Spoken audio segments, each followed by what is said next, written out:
Hello everybody and welcome to the latest episode of the Royal Blue podcast. I'm your host Conor O'Neill, joined today by Chris Beesley, Paul Wheelock and Gavin Buckland. Look back on Everton's 5-1 win over Brighton at the Amex on Monday night. However, it would be wrong of us not to start this podcast by paying tribute to our former colleague and above all else, our friend Dan Kay, who sadly passed away on Sunday unexpectedly. The whole of the Echo office was left devastated and shocked when the news come through on Monday that Dan has unfortunately passed away. Dan was a fine journalist and above all else, a decent human being, and you couldn't wish to meet a nicer bloke. Obviously, he was affiliated with the red half of Merseyside following the Anfield club across the world. His deep love for the Blues was, I think, unquestioned, and he was a reason why he was known as Purple Dan in the office. Chris, you were someone who worked with Dan for the 20-odd years that he was based here at the Liverpool Echo in a number of roles, obviously more closely on the sports side of things when he moved over to that. I think the tributes that have been paid to him since he unfortunately passed away speak highly of the man. Yeah, I mean, I put myself on Twitter after the game once I'd finished all my work at the Amex Stadium on Monday night. I've heard the tragic news actually on the way to the game. We're on the train between Liverpool and London at the time, on the way to Brighton. And I said, that's for you, Dan. As you say, known as Purple Dan, very much a passionate Liverpool fan. As you said, went around the world following the Reds. But Everton also genuinely did have a real place in his heart. First football match he ever attended was at Goodison Park. Always spoke very fondly of his Evertonian father and kept an eye out really on all three clubs. Tranmere Rovers, he'd go over to Prenton Park and watch them as well on a regular basis. Obviously, a lot of things that have come out now has been about Dan's work with the Hillsborough families. And that's one thing, isn't it, about those of us who are old enough to remember Hillsborough as the darkest day in Merseyside football history, but also the way it brought all the people of Merseyside together and brought the best out of both Everton and Liverpool. I think possibly the first scarf put up on the cup was an Everton scarf, and just the way the two clubs and the fans of the two clubs came together after that, and the unity that he brought in the city and in the decades afterwards in that fight for justice. And Dan was also at the forefront of that. But he's somebody personally, to me, similar age to myself, only a couple of years older than myself. Like you say, worked for a couple of decades alongside him. Not just a work environment, many social occasions alongside him, and somebody who I played football with on many, many occasions. So it'd be sorely missed. And the great irony of it all now is that Dan's not here to see just how much he meant to so many people, and the tributes that have come in after his untimely passing. Well, you're also someone who worked with Dan very closely over the years, and like Chris shared a football pitch where we've seen a lot of tributes from a lot of people, and no one's had a bad word to say about Dan after, and it's just a shame that he's, like Chris says, he's not around anymore to see the love that people have for him. No, just echo everything Chris has said there. Yeah, you're absolutely right, Connor. It's emotional reading them, isn't it, over the last few days, because he was generally one of life's good guys. A generally brilliant journalist, generally brilliant campaigner, and I say I'd played football with him. I knew him before I came over to the Echo. Got to know him even more when I come over here. But I know there's a lot of people out there who would have been close to him, probably even as colleagues and certainly as his friends. But someone I got on really well with, and you were right. He was a huge red. He was a huge red. I worked with him on Liverpool podcast, but he did have care for Everton through those family connections. And actually, was looking sadly one of the last conversations I had with him over WhatsApp. The conversation was mainly about the Blues rather than the Reds. But yeah, he cared about the city, didn't he? He cared about the city, he cared about Merseyside. And to him, yeah, of course, believe you me, I'm sure he loved it in when they usually beat us at Anfield. But he wanted a strong Everton for the city as well, because this place was his passion and his love. And yeah, it's really sad. Obviously, it's hit a lot of people at the Echo who work with him hard. But as you say, you can see his legacy's gone far beyond working with us guys, isn't it? With the tributes that are taking place and continue to taking place. So very sad. Yeah, I think one of the biggest things for me with Dan was around March, April time last year. I remember we were out having a few pints and chewing the fat as always about the football. And I remember, the deep concern he had for Everton at the time. And, there was a big debate around the time around the feeling of Liverpool fans towards Everton possibly going down. And, there was quite a lot out there who were openly kind of saying, they take great joy in watching Everton play in the Championship. But Dan was not one of them. I remember him, quite openly, saying that he would be supporting the Blues from that moment on. Now that little bit more, because he was desperate for them to stay in the Premier League and desperate for Merseyside derbies to remain. And like you say there, Wheelo, he above all else, I think he loved the city of Liverpool more than anything. And I know for me personally, having had the pleasure of working with Dan, getting to know Dan and spending time with Dan, I'm certainly a better person for it. And on behalf of everyone at the Road Blue podcast and the Echo in general, our thoughts and condolences go to Dan's family and friends at this sad time, and they'll be remaining our thoughts and prayers over the next coming days, weeks and months ahead. Chris, there was a big football match on Monday evening. I think we always say on this podcast that every game Everton lately play is a big game and one of huge importance. Monday's was no different. I think every Everton fan who was heading down to the South Coast, and perhaps you and Joe Thomas included, was thinking a point would be a good result for Everton, keep them alive in the battle to avoid the draw. Show that little bit of hope that they can, get results when it matters. What Evertonians and yourselves and Joe got at the Amex was a 5-1 victory in which Everton were 3-0 up after, I think it was 35 minutes. Yeah. Where on earth did that come from, Chris? Yeah. Someone else, another former colleague of ours, who remain unnamed at this point, but someone formerly of this parish, and we all agree, said he'd snap your hand off for the points before a ball was kicked at the Amex Stadium, and I'm sure we were all kind of feeling like that. But it felt like a seismic shift in the tectonic plates of the relegation battle. That nobody saw it coming. We saw it coming, as Sean Dyche said, saw it coming in. There was a very encouraging performance at Leicester City, where he should have gone on to get more there, although ironically there was a penalty kick away from being 3-1 down. But that was an encouraging display. But it was high time that Everton produced a performance and a result more than anything to back that up, wasn't it? Wasn't it 1 win in 11 going into that? Yeah. At some point, very soon, they had to get a win, and they've done that. They got that monkey off their back away from home, emphatic fashion. It really was a masterclass in counter-attacking football. Was it 22%, something like that, possession? But they made it count, and I think it's not just what it does for Everton. Hopefully, it gives them the confidence of going into those remaining 3 games to finish the job. Now it's going to have hopefully a real psychological blow on those around them, because as much as we were pleasantly surprised, with Everton winning 5-1, just think of what that does in the heads of Leicester City, Leeds United, even Nottingham Forest, I suppose, who went on to win later on. So it's twofold in that respect. But for me, it's gone from, I feared the worst before that game. I think after Newcastle, maybe like a lot of Evertonians, a lot of my hope had gone after then, and I thought that Everton were going to get relegated. And at this point, it's given us that renewed hope. And for me, it'd actually be a real travesty now if that ended up being a hollow result, a hollow victory at Brighton, and they didn't actually finish the job after just the way they've changed it all around now with that one emphatic result. Gav, just when you think you've gone, this club's taken you as far as they can go, they go and suck you right back in.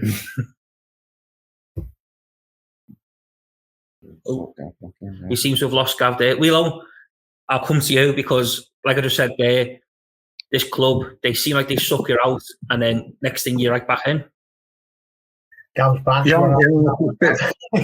got Gav back as well. Let Gav speak. He's been waiting 10 minutes. No, just say, by the way, some lovely tributes at the start of the show. And on happy events. Yeah, it was.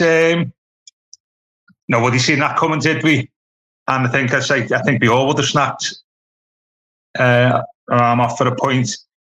And but we had been signs at Leicester, hadn't us, early in the first half, that the team can score goals. And what we did really on Monday was we converted a lot of the opportunities that we'd missed at Leicester, hadn't we, certainly in the first half. And in fact, it was 5 shots, 5 goals, wasn't it? And and so there had been signs, and away from home, I think we'd only lost 1 in 5, hadn't we, before the Brighton game. So away. Our main problem is being at home, strangely enough. But you're all right. Nobody saw that coming.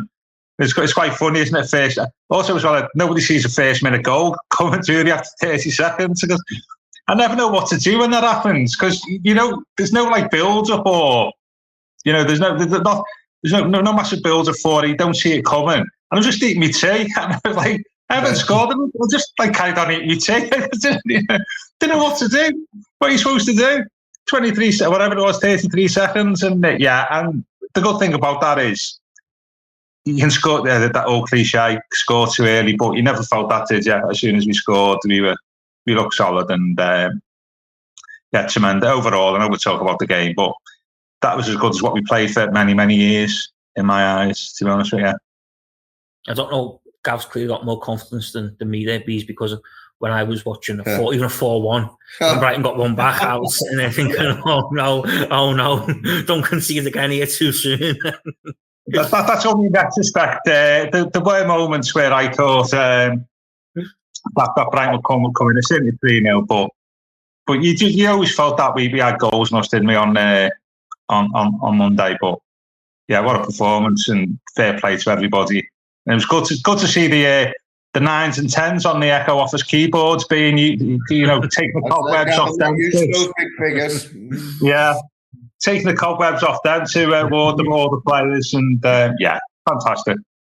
Paul, do you think the big thing for this was, though, obviously, we spoke at length on this podcast, and I think a lot of words have been written and wrote about Everton need to step up, they need to produce a victory, they need to produce a performance, they need to, really show that they can give the fans some hope and something to cling on to.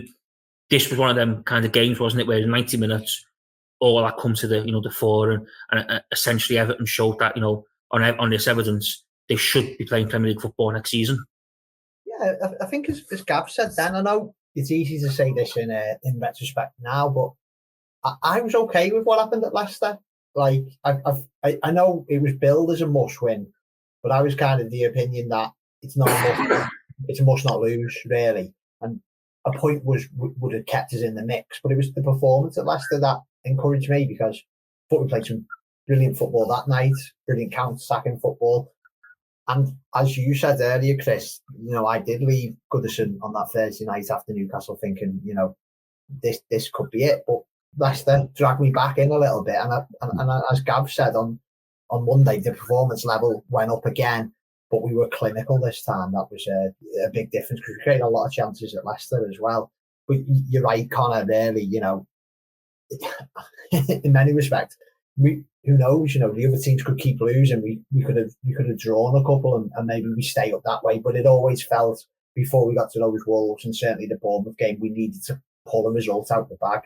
And we've certainly done that now, because, if we would have gone there and got battered for 90 minutes and won 1-0, you would have snapped your hand off for that, let alone a point. But it was the manner of the performance, wasn't it? It was, and Gav's right. It was one of the best performances we've seen in years. For first half, was absolutely tremendous. The game plan worked to perfection. The speed at which we countered and the quality of the final ball was tremendous. And the second half, it was nervy at times, and it's cliche, but surely it's true. It's true, the fact that Brighton had to perform better in the second half. We've got some really good players. Solly March came on, but he was excellent. He gave Mikalenko a really tough time after he had a brilliant first half. Matone was a good player, McAllister. And we rode our luck at times, and the goalkeeper did his job with some great saves, but we were fully deserving winners, wasn't it? And it's been a tough season, but certainly when that fourth and that fifth goal go on, I know certainly our house seen a lot of celebrations. It was we've not had enough moments like that. I'm really pleased for those away supporters in particular. You go up and down the country, because when we see one away win this season, before then 3 in total over the last 2 seasons, it was I hope they had a really good day on the South Coast. It was a brilliant one. Just before we get into the game and obviously what transpired in the individual performances and stuff, we were all closely watching Manchester City versus Leeds United on Saturday afternoon, which got a little bit edgy towards the end. I think more edgy than what we presumed and hoped it would be. Then on Monday afternoon, just before Everton kick off, we all watched as Marco Silva's Fulham annihilate Leicester. I know Leicester come back late on, but they were 4-0 up at one point in that second half. And all of a sudden you think, well, Everton again would have been created giving hand an opportunity to take the initiative in this and seize on that and kind of put, their own survival in their own hands. And it was so refreshing, wasn't it, that they eventually took that chance. I know not to go Forest, ended up beating Southampton after the Everton, but for Everton to back up the results of Leeds and Leicester with a victory, and the victory in the manner which they did, was almost as pleasing as anything, because we've been saying for weeks, haven't we, Everton keep getting left off the hook, but they never ever took the chance that had been presented to them. Yeah. I always like Marco Silva. You wrote yourself, didn't you, on Saturday? That there's a lot of former Everton managers who are going to be playing a role in this relegation. To be fair, that was battle. It was. I've got to credit Mr. Buckland who pointed that out to me. To be fair, the role that these managers with Everton connections were going to play in the running. Yeah, there's at least half a dozen of them there. Obviously, Big Sam is very much at the forefront an enemy now. But the rest of them could all have a part to play in helping in Everton. Yeah, it was. Like we said, Everton needed a result to back up this upturn in form, but all of a sudden, the momentum seems to have shifted now. It's Everton now who look to be at it in terms of the displays and then that emphatic victory. They're playing the best football of the teams who were down there by quite a long way now, but they needed that result. And it's almost like everything's sort of clicked into gear now. I know, unfortunately, Seamus Coleman is out injured. I don't think he's going to play again this season. But other than that, you could argue that Everton are now at full strength. Yerry Mina finally came in, who many people consider to be the best centre-back at the club, but who hadn't played for all the various reasons we've debated on here. He came in, played well with Tarkowski. And even Amadou Onana, the biggest signing last summer, couldn't get back in the side because James Garner had done well in his absence. Dominic Calvert-Lewin, apart from not getting a goal, that was the ideal centre-forward's performance. So yeah, I think all the other teams who are in and around Everton are going to be looking at Everton and really concerned about really where their points are going to come from now. And that's a massive shift, isn't it? Gav, one man did return for the Blues on Monday. One man who me and you, I think, have been calling for to return for a long time. You spoke last week after Leicester, where you said, you hope that Everton would essentially just wouldn't look back and think maybe if Yerry Mina played, we might have been a different team. He was put back in the team over Michael Keane on Monday, much to the relief, I think, of supporters more than anything. And he delivered with a colossal performance. And instantly, I thought, made Everton look a lot stronger at the back and, in general, a better team. Yeah, it gives we've spoken about this in the weeks he's been absent, haven't we? He gives the team personality, gives the defence personality. He makes the players around them look better. I think he probably inspires confidence to those around him. He's physically imposing, and he's got character. And in the absence of Coleman and Onana being on the bench, that's something we've missed, and he gives us that. And what I was surprised about is how fit he looked, considering he'd not played for 3 or 4 months in terms of first team football. And it was it was quite an easy. Thinking about this, it was an easiest game for him in terms of Brighton were forced out wide and just pumped crosses in, especially in the first hour or so. And that's meat and drink for somebody like Mina. Strange enough, Michael Keane probably would have found that okay. So yeah, it was great to see him back, and we looked far better defensively as a unit. And I expect to see him playing against Manchester City. But let's face it, there was a lot more going on than that really in the team, wasn't it, than Mina? Was you surprised, though, Gav, to see him get the nod to come back in? Because obviously a lot have been made kind of in the build-up, and a lot have been asked about Sean Dyche. Lots have been asked to Sean Dyche about Michael Keane and Yerry Mina and stuff. But it didn't seem like he was going to budge on that. But yeah, he did budge on it. Was you surprised by that? Yeah, after Dyche's defence of Keane in his press conference, certainly. He seemed to double down, didn't he, on Michael Keane, essentially, on why he should be playing. And I was very, like a lot of people, I thought, well, that's Keane in on Monday. But to be fair, he sort of, it was a brave decision. And, we've spoken about the importance of the game for the fans and the players and the club in terms of getting us away from the relegation zone. But it was also a massive game for Dyche as a manager, because he's had so much stick because of his tactics, because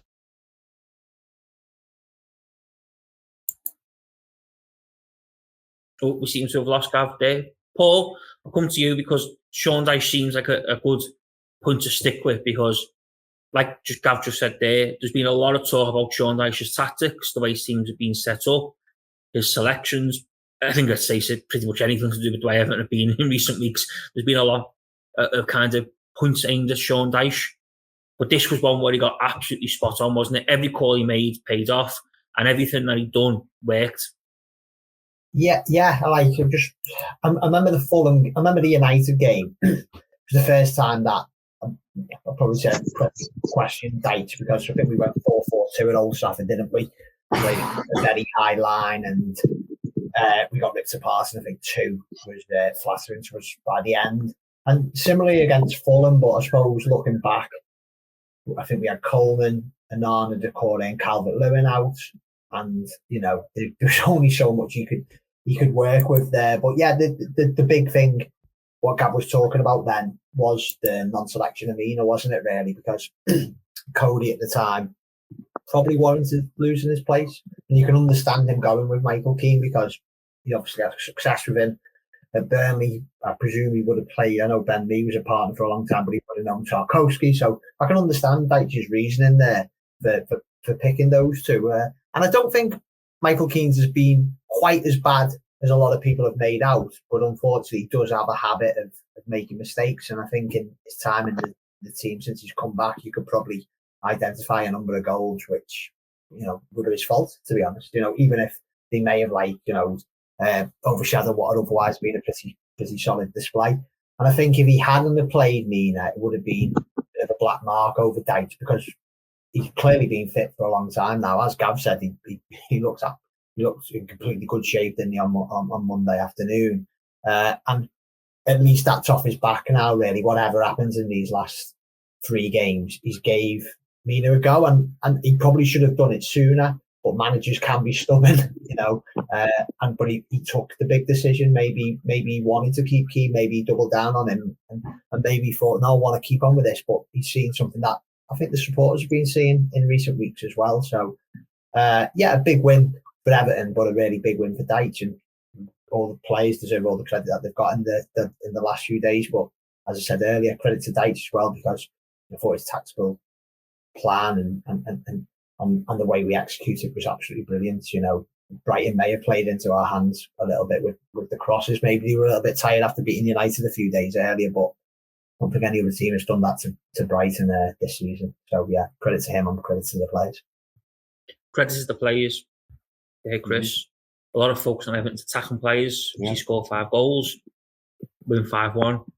But I genuinely think there's an argument to be made that the person between the sticks for Everton could have quite easily been man of the match. Because although Everton won 5-1 and they did so in an emphatic style, some of those saves in the second half from Jordan Pickford were nothing short of superb. And once again, he stepped up when it matters most for Everton, just like he did last season when we think of the Chelsea game. I know we always bang the drum on this podcast about why he gets unfairly criticised, and for me, I think it's absolutely mad that people think kind of Ramsdale's and they put better goalkeepers down him. But he just showed again on Monday why we regard him in such high esteem. Yeah. We don't do half marks with our Echo ratings. No, you're just for straight in bees, aren't you? Straight in. But talking the tunnel after the game on Monday night, Pickford was reckoning it was a 9.5 that from himself. But he got a 9 from me. He virtually, Everton was so on top in the first half. I don't recall him having a proper save to make in the first half. And it's not that Everton eased off. It was an inevitability, wasn't it? The Brighton were going to come out stronger. A quadruple substitution at the break. I saw Freedom come on. I didn't realise at first it was actually 4 they were bringing on. So it wasn't going to be inevitable that they'd be throwing the kitchen sink at Everton to try and get back into it after the break. And like you say, when he needed to be called upon, there was a couple, I think, from Ferguson, who was one of the substitutes, one of the bright prospects that Brighton have got. Very chance. Even he was unfortunate with the goal as well when it finally did come. But world class saves. I mean, 3 or 4 of them at least you count on that. And I know that one of them they wouldn't have counted, but he's not to know that when he's making the save. But absolutely magnificent. The fact that they were able to keep Brighton at arm's length, because if they'd pulled one back early And then we really would have been, if anyone's going to throw this away, it'd be Everton. But now, absolutely world-class display. And again, it's testament to him. He was able to do that after such a quiet first half. He maintained that concentration, retained that focus to deliver when it mattered, and he was kept busy in that second half. And it was a really outstanding performance, like I say, when it mattered. And again, he's taken on the responsibility of captaincy with Seamus Coleman out as well. So that's another big one from him, with Pickford leading by example. Gavin, obviously, you spoke a lot about Jordan Pickford and Everton and stuff like that over time. But there is that thing now, isn't it? He's become, that person when he needs to step up and perform, he does step up and perform, and not just, against Brighton at the Amex on Monday night, but against Leicester the previous Monday, the King Power, as he makes that penalty save. These are big moments that ultimately could end up keeping Everton in the Premier League, just like the big moments he produced last year kept Everton in the Premier League. I'm sure if we stay up, we'll look back at the penalty save from Maddison as being a turning point of the season, won't we? Yeah. I think, to be fair, because we go into that game, 6 points of relegation battle, only 3-1 down at half time. You're coming back from that, in terms of your own morale. So that penalty save was priceless. That was maybe worth 3 points in itself to us by the end of the season. And sometimes with Pickford, you sort of get a couple of games last season. He seems to have this mindset, and it's quite apparent, isn't it, when the team under pressure, nothing is getting past me today. And he saw it last year at Man United at home and Chelsea at home, and he saw it on the second half on Monday, and he was unlucky that the only goal they scored was off the post and off somebody player line on the floor. So I don't think we can blame him for that. But yeah, he was exceptional in an exceptional team display on Monday, and he certainly kept us. I'm not going to say kept us in the game, but he ensured that you had a certain amount of confidence that we'd win, even though we did that. As Chris was saying, we did have a bit of a barrage to face in the second half. But yeah, he was excellent, but so was everybody else. Paul, one man who didn't get his name on the score sheet, but played a key part in Abdoulaye Doucoure's opener, and looks a million miles from what we've seen in terms of offering Everton. Leading the line was Dominic Calvert-Lewin. Obviously, a lot's been made of him in recent weeks and his return. But we are now, I thought on Monday evening, we saw kind of the real Dominic Calvert-Lewin who has instantly improved this Everton team. And quite simply, Everton just look a better team with him leading the line, don't they? Yeah, I thought he was magnificent in the first half. I thought he gave Lewis Dunk the run around, and I think brought him down at one stage. He was just I think that's the key word. He's sharp, isn't he? He looks really sharp. And for a long time we wondered if and when he was going to play again this season. But towards touching this wooden desk in front of me here, it may have been a slight gamble to keep him back, but maybe not. Maybe it was worth missing him a few more games to get this real Dominic. And he looks like he's enjoying his football, doesn't he? I imagine it must have been very hard for him this season and last season, the amount he's missed. But he makes such a huge difference to Everton. I know, like in football now, in recent years, it's gone away from having a centre forward, isn't it? You have like false nines, or you play with, players who aren't out and out strikers. But certainly at this club, we've always liked a number 9, haven't we? And Dyche, particularly with the way Dyche wants to play, he needs someone who can hold the ball up there, because we've got a lot of pace around him. McNeil, particularly, he's playing so well at the moment. Isn't he? Iwobi, I thought, played really well the other night as well. In support of Calvert-Lewin, but it's absolutely massive. It's, again, fingers crossed, touching this desk again. We survive, and when we can look back at the end of the season and and reassess like what's happened. But I just can't see us being in the trouble that we're in if we had Calvert-Lewin all season. He's huge for us, and he's a really, really good player. We shouldn't forget about that. The injuries the last 2 seasons. Before then, he was playing for England and scoring for England, wasn't he? I think he was unquestionably the number 2 centre forward behind Harry Kane. And he's still not quite at those levels, but I think even from the Palace game on, again, I thought he was sharp that night. Newcastle didn't have many chances, but the one he took, he did brilliantly, but unfortunately he was offside. But he was really good against Leicester, got his goal from the penalty. And yeah, he didn't score on Monday night, but he did everything else. I thought, particularly the first half, he was absolutely brilliant. And just say, hope he stays fit for these last 3 games. And if he does, I think there's a good chance we get the points we need. That's the big thing now, Crystal, isn't it, for Dominic Calvert-Lewin, staying fit, because, you know, he's shown how good he be. He's shown how much of a difference he makes to this Everton side. He's shown how much of a threat he is. All the things that we kind of hoped that will come when Dominic Calvert-Lewin returns and Everton be a better team, they start points to pick up, has all kind of happened. But now the big thing is him staying fit, because like we've seen before, he's come back, had burst, and then next thing you know, he's out the team and he's missing then for 4, 6, 8 weeks or even longer. Yeah, well, at least he can't be missing for that long now. There's only 3 games to go. But yeah, the Dyche will say that he's vindicated playing the long game in that respect of waiting until he was at a level where he could operate in this sort of optimum physical condition that he's in. Yeah, like I say, said in ratings at the time, as Paul's just said there, other than not getting the goal, it was a complete centre-forward performance. But, you know, it wasn't in like that way that we, in many ways, we describe as the traditional Everton centre-forward, in that it wasn't just about power. You know, there was silk as well as steel in there. A pirouette for the first goal. And it's not, it wasn't like, and as Paul said, it wasn't the only time that he did it. Gave him the real run around. Yeah, the great mobility, which he wasn't really producing even when he was in the side early in the season. He's operating at a totally different level physically now. And the fact he's able to put in these subtle touches as well. It was a great display. But yeah, I just need to keep him at those levels now. And just hopefully the way towards the back end of last season, was it Brentford and Palace he got the goals against? Maybe we could have something similar this time around from him and get the team over the line. Gav, one man who's had somewhat of an Everton revival in recent months is Abdoulaye Doucoure. Obviously frozen out by Frank Lampard. Looked like he was going to leave the club in January. Comes back in under Sean Dyche, does really, really well. And stupidly gets sent off against Tottenham, misses 3 matches.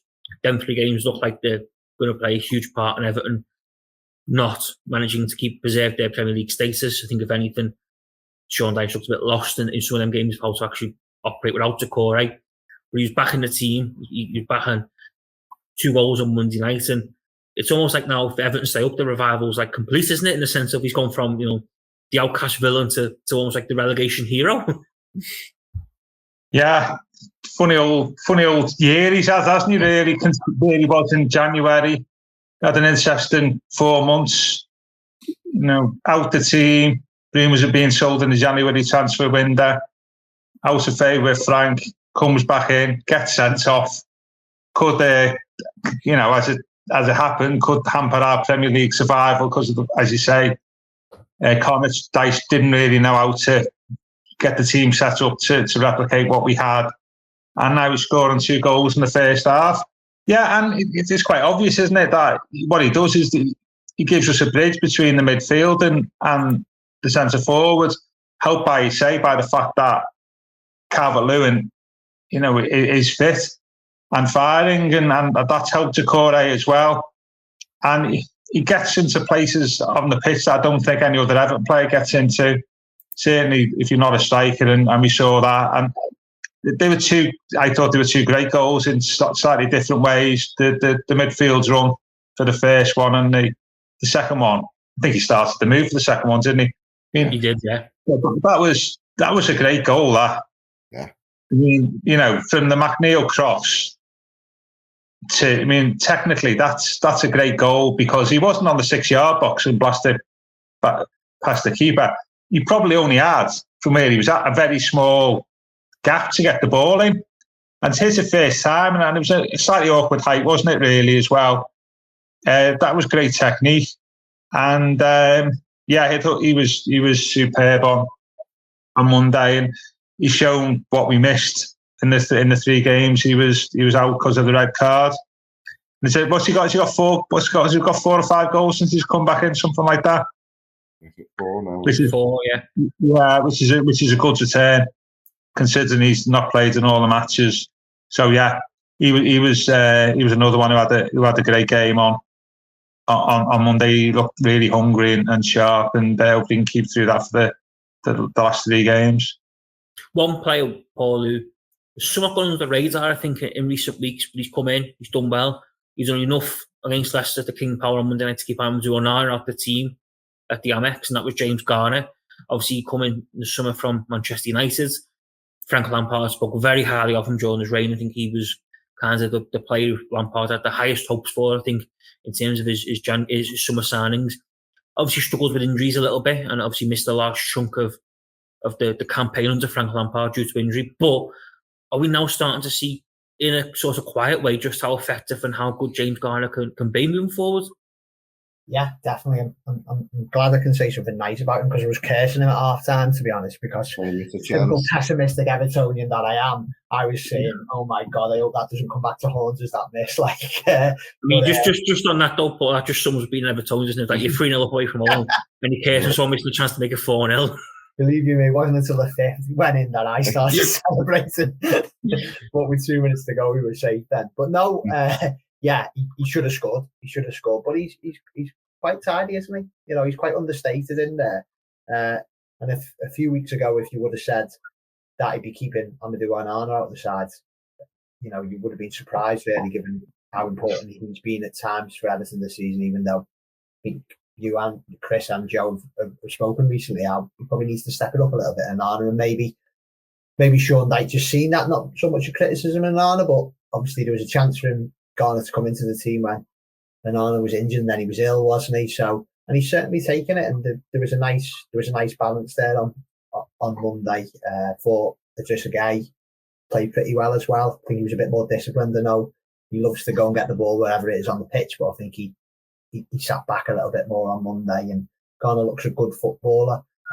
You know, we're all hoping, obviously, we'll be in the Premier League division, but whatever division we're in, I think Garner's probably going to have a big role to play, isn't he? You know, and I say, let's just hope it's the top flight. But I was reading another piece from the MEN before, the Manchester Evening News, talking about the lad who was on loan at Sunderland. Is it Ahmad who scored at the weekend? And the Man United writer Samuel Doucoure was talking about how they're going to integrate him back into the squad, this lad, because they've let too many young players go. And he was saying there's still a bit of a feeling at Man United about Garner that they shouldn't have let him go. They shouldn't let him go because he'd been there for a number of years. It was just that, you know, his path was blocked, but they still really highly rate him, and that was good to read, because it kind of backs up what we're seeing on the pitch at the moment. Yeah, I think he's done pretty well, and I know, Chris, one of your pieces for this morning for the paper and the website, you were talking about, it's the big decision, isn't it, really, that Sean Dyche just got to make on Sunday. Do you keep Garner or bring Onana back in? But I think for me at the moment, I'll probably stick with him, and that's testament to how well he's playing. Chris, after the game on Monday night, Jordan Pickford did an interview in which he said, the job's not done, we've still got 3 cup finals to go. Yeah. And this is the big thing for Everton now, isn't it? Because they've still got 3 games to go. They're not safe, officially safe. They've still got to get themselves over the line, and they can't just rely on that one win on Monday night and well, that's it, now we're safe because, you know, we've won at Brighton. They've got to pick up where they left off. We will look ahead to Man City later on in the week, but this thing, you know, Everton can't get complacent and just think, oh, well, the job's done, you know, we'll be all right now because we went to Brighton and won 5-1. They've got to treat the next game, Wolves, and then obviously if Bournemouth need be, like they treated Brighton essentially, haven't they? Yeah, it's very important, I think, for the supporters, for those loyal but long-suffering Evertonians, for them to enjoy the moment. You know, paid hard-earned money in a cost of living crisis up and down the country all year. To watch Everton, I was going to say, through thin and thinner. One away win, maybe there's something in that South Coast there at Southampton, back in October 1st. So it's important that the fans enjoy this moment, because there's been so few moments to enjoy, especially on the road, for at least a couple of seasons now, and then before that, go back to the COVID era. So yeah, let's savor the moment in that respect for the supporters. But yeah, the players need to be on it. That's been the big concern with Everton, is when they do, on these all too rare occasions, produce a really impressive display, a good win like that, they don't back it up. There's not those back-to-back results put together or a sequence put together. They need to sort of get all the best elements out of what they did at Brighton without being cocky, without thinking, oh yeah, the job's done now. It's very much not done. They're in a much rosier position now, and it's great that we can actually talk with sort of genuine expectation and hope now that Everton can stay up rather than fearing the worst like we probably were before that Brighton game. But yeah, let's harness that now. Let's see Everton actually go on and finish the job and sort of build on what was, a display that, yeah, it's Manchester City, but you couldn't really have a better game. And like I said, we'll talk about City later in the week, but that's the toughest challenge you've got out there. It's facing Manchester City, but you couldn't have asked for a better game to go into that after a result like that and performance like that. That's the big thing now that we'll have, isn't it? Is not getting carried away. not thinking the job is done just because you've had 2 good results, so you picked up 4 points from 2 games. It's going again and making sure that, Everton now, in my opinion, got to try and do the earliest chance they've got to confirm their position in the Premier League next season. They've got to be in a position to do that. Yeah, but that's going to be difficult to play Manchester City, doesn't it, on Sunday?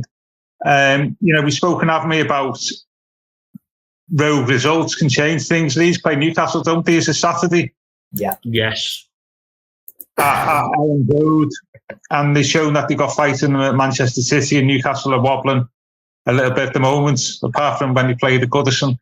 And all of a sudden, and Forest at Chelsea, you could, we're all like sort of on a bit of a high at the moment. We could be playing City, which we're going to be, it's going to be like difficult to get a point out of. And you could go into that game where Leeds have overtaken you and Forest maybe have got a further point ahead of you before you play Manchester City.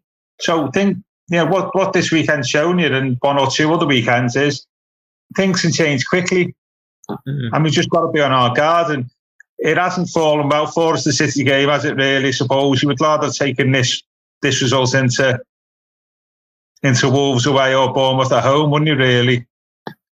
But we've just got to be on our guard, and it's whatever happens, it's going to go to the last couple of games at least, isn't it? I think. But let's face it, we'll talk about City later in the week. That, looking at that, a slightly different perspective after Monday, and quite rightly so. Willow, are you prepared to be edge of the seat stuff over the weekend, watching every game, kicking every ball, and checking the league table every couple of minutes? Yeah, I'm sick of this now. Fed up with going on BBC website looking at the fixes, even though I know full well kick off, what days they are, what channels they're on. I think Gav's right. I think it's a big weekend, this one, isn't it? Because I can't see Leicester beating Liverpool. I just can't see. I think Liverpool have got the bit between the teeth, haven't they, now? I think they'll win there. It's the Leeds-Newcastle game that worries me more than anything. Does us a favour at the bridge. Yeah. We need, that's the worry one, because if City, I was cursing when City, cursing Garner when he was missed, and cursed Gundogan when he missed his penalty, because like you wonder if 3 could have become 4 then and 5, and then what does that do to Leeds? But there was a bit of a rally, wasn't there? They got a goal out of the blue, but then they pushed it. Any kind of bit of confidence you can get now, you take, don't you, when you're down there? So I do think that'll be a really difficult game for Newcastle. Full Ellen Road atmosphere will be good. It's a must win for them, isn't it? Really. If Newcastle can win, and what a chance that is against City. I know we won't talk too much about the City game now, because we will do later in the week. But like, that's huge, isn't it? Because I do think one more win, and if Leicester and Newcastle were to lose this weekend, it'd be close. But yeah, I'm getting ahead of myself there early on. I think, as you guys rightly said, let's enjoy Monday. Let's enjoy this week, because it's been a really tough season. But yeah, we're still in it. And Chris is right. We can't think we're out of it yet. But yeah, I'll be watching 12:30 before starting work, I think, after you, Connor, on Saturday, mate. So hopefully on the handover. Right, gents, we will leave things there. I think we've chewed the fat enough about all things Everton and Brighton. We will, of course, be back on Friday to look ahead to Everton's game against Manchester City, Goodison Park, and look back on Sean Dyche's pre-match press conference, where I'm sure we can expect plenty more from the Blues boss on all things relegation. But for today, thank you very much for listening to the Royal Blue podcast.